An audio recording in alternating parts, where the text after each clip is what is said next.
Salam jumpa dengan saya, CGP Angkatan Ketiga, Kabupaten Labuhan Batu. Saat ini saya akan mempresentasikan tentang refleksi mingguan ke-11 oleh saya sendiri, Apolso P. Butar-Butar, CGP Angkatan 3, Kabupaten Labuhan Batu. Yang pertama, peristiwa. Pengalaman saya pada minggu ini yaitu saya berusaha berkolaborasi bersama rekan-rekan calon guru penggerak untuk lebih memahami pembelajaran berdiferensiasi. Kami mendiskusikan apa dan bagaimana pembelajaran berdiferensiasi dan pembuatan RPP berdiferensiasi yang sebenarnya. Pembelajaran berdiferensiasi mengajar saya untuk memahami kebutuhan murid berdasarkan 3 aspek, yaitu kesiapan belajar murid, minat, profil gaya belajar. Selama ini saya kurang memperhatikan kebutuhan murid. Model pengelompokan kepada murid dalam pembelajaran biasanya saya menyebarkan murid yang pintar kepada murid yang kurang pintar. Menurut saya, selama ini metode pengelompokan baik, tetapi saya kurang memahami apa itu minat murid. Saat ini saya belajar atau mau belajar untuk menerapkan metode pengelompokan murid dengan memahami kebutuhan murid mulai dari minat dan gaya belajar murid serta kesiapan belajar murid.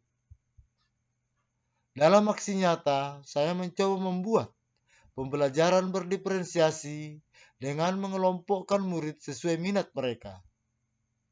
Misalnya membuat laporan, membaca sesuai buku yang digemari murid. Saya juga membagi dan berbagi ilmu kepada rekan guru yang mau berdiskusi walaupun hanya 2 orang. Saya berbagi ilmu tentang pembuatan RPP berdiferensiasi. Selain itu, saya melakukan presentasi tentang visi sekolah pada kegiatan lokakarya ketiga pada guru-guru di Hotel Permatalen, Kabupaten Labuhan Batu. Satu hambatan yang saya alami selama proses pembelajaran yaitu jaringan, listrik padam sehingga pelaksanaan pembelajaran terkendala. Dua, cara mengatasi kendala tersebut. Saya juga mempersiapkan gambar-gambar dan poster karena ketika listrik padam, InFocus tidak dapat dipergunakan. Yang ketiga, kemudian memahami kebutuhan murid. Kadang saya sulit menerapkan. Kenapa? Karena kondisi siswa saya yang saya temukan mengalami kesulitan belajar dan ketidakmampuan dalam memproses materi pembelajaran. Butuh proses untuk memahami kebutuhan murid. Mengidentifikasi murid yang punya minat sama, butuh proses melakukan pengelompokan. Cara mempelajari atau mendalami hambatan tersebut, saya melakukan observasi, diskusi, dan berkolaborasi dengan guru-guru bidang studi. Kemudian saya mencatat di agenda tentang kebutuhan murid, lalu menerapkannya di kelas, sehingga pembelajaran antara guru dengan murid saling menerima satu sama lain dan bahagia. Perasaan saya sangat bersyukur dan bahagia dalam pembelajaran karena saya mendapat ilmu baru dalam pembelajaran, yaitu pembelajaran bergotong royong dan pembelajaran berdiferensiasi dan merumuskan visi sekolah bersama rekan calon guru penggerak, kepala sekolah, pengawas guru senior, dan guru praktik atau guru pengajar praktik. Di aksi nyata di kelas saya, berdiskusi dengan murid tentang harapan, impian mereka, proses belajar dan mengajar di kelas.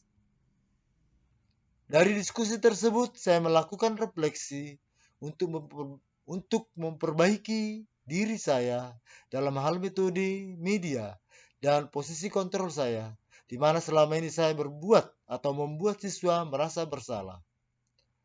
Kini saya mulai mempelajari posisi kontrol sebagai manajer dan pemantau saat berhadapan dengan siswa.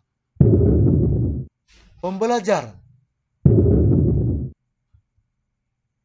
Pembelajaran atau pelajaran yang saya peroleh selama pembelajaran ini yaitu pemetaan kebutuhan murid di kelas, bekerja sama dengan rekan guru dalam pembuatan RPP, berdiferensiasi, belajar mengevaluasi setiap kelemahan yang saya lakukan dalam proses pembelajaran.